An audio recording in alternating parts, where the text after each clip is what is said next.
Hi friends, అందరికీ నమస్కారం. హొసనవా ఛానల్కు స్వాగతం. నేను మీ కొండా మోహన్.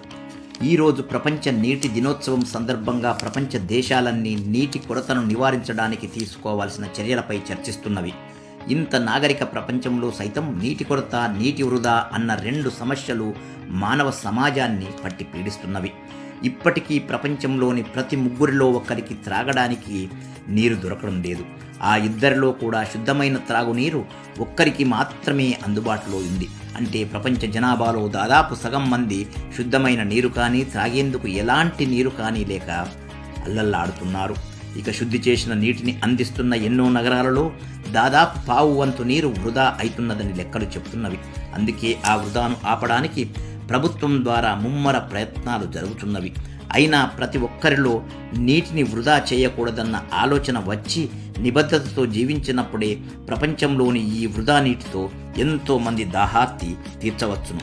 ఇక ఈ సంవత్సరం జల దినోత్సవం థీమ్ సేవ్ అవర్ గ్లేషియర్స్, అంటే హిమానీ నదాలను కాపాడుకోవాలని దాని ఉద్దేశం. ఇక మనిషి శాస్త్రీయ పురోగతిలో భాగంగా ప్రకృతి సంపదను కాలుష్యకారకం చేస్తూ గ్రీన్ హౌస్ గ్యాసెస్ కారణంగా గ్లోబల్ వార్మింగ్తో మన హిమానీ నదాలు అంటే మంచుకొండలు, గ్లేషియర్స్ చాలా ఫాస్ట్గా కరిగిపోతూ మానవజాతి మనుగడకే సవాలు విసురుతున్నవి. హైదరాబాదు నగరానికి దాదాపు 250 కిలోమీటర్ల దూరం నుండి గోదావరి మరియు కృష్ణా నదీ జలాలను ఎంతో ఖర్చు పెట్టి హైదరాబాద్ జలమండలి సిబ్బంది ఎంతో శ్రమకూర్చి నీటిని తీసుకొచ్చి శుద్ధి చేసి మన ఇంటికి చేరుస్తున్నారు. అయితే ఆ నీటి విలువ, దాని వెనుక ఉన్న ప్రయత్నం తెలియక మనం నింపాదిగా ఆ నీటిని వృధా చేయడం అంటే అది అతి పెద్ద నేరం మరియు మహాపాపం కూడా. అందుకనే మిత్రులారా, ఈ క్రింది విషయాలు మనం జాగ్రత్తగా పరిశీలించి పాటించినట్టయితే నీటి వృధాను ఆపడం ఏమాత్రం ఇబ్బంది ఉండదు. ఒక బకెట్తో చేసే స్నానం షవర్లతో చేస్తే 4 బకెట్ల నీరు వృధా అవుతుంది. అందుకే షవర్ల వాడకం ఆపాలి. బైకులు, కార్లు పైపులతో కడగకుండా బకెట్లో నీళ్లు పెట్టుకొని శుభ్రం చేయాలి. ఇల్లు, వాకిళ్ళు కడిగేటప్పుడు కూడా పైపులు వాడకూడదు.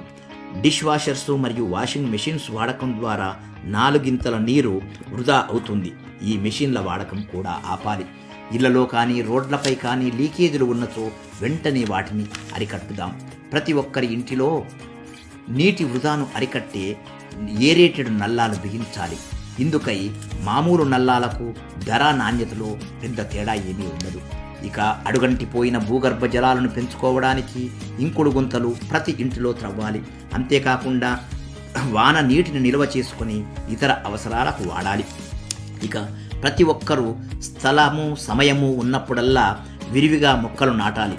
అటవీ శాఖ సలహా సూచనలు పాటించి వనాలు పెంచినచో వాతావరణం కాలుష్యం తగ్గించడమే కాకుండా వర్షాలు మెండుగా కురిసి భూగర్భ జలాలు పెరిగి నీటి కొరత తీరుతుంది.